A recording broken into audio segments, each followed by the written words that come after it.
Welcome back guys to the Bugatti EB110. I'm going to give you the background to this car and how it came about. Bugatti in its original ownership stopped production in the mid 20th century, and in 1987 an Italian entrepreneur bought the rights to the name Bugatti and in 1991 launched the EB110. Traditionally, Bugattis were built in France, but the new Italian owners decided to build the EB110 in Italy.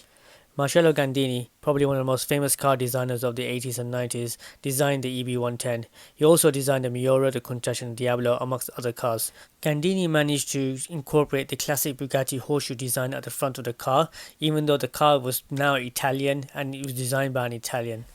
Gandini is famous for designing supercars with scissor doors or Lamborghini doors, and he managed to include that in this design as well. One of the things that the EB110 has is an active rear wing, which is pretty unusual for an early 90s car. In fact, the EB110 was designed to be the most advanced, most luxurious and the fastest supercar ever made. Even the chassis for this car was made from carbon fiber by an aerospace company. The engine is an interesting one. The standard EB110, like the one you see here, has a 3.5 litre V12 engine producing 550 brake horsepower.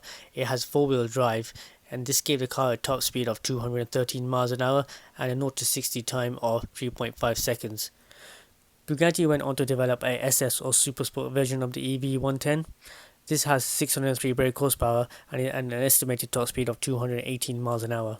Interestingly, Michael Schumacher, whilst driving for Benetton, bought the SS version in 1994. Same year, Bugatti created the EB110 SS Le Mans to take part in a 24-hour Le Mans race in the GT category.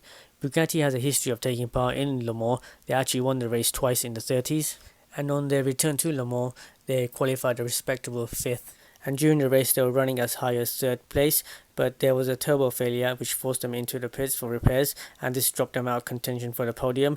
But they still tried to finish the race, but unfortunately there was either a puncture at the front of the car or some sort of failure which caused a huge crash, and this led to a non-finish. The car did impress a lot of people during the race.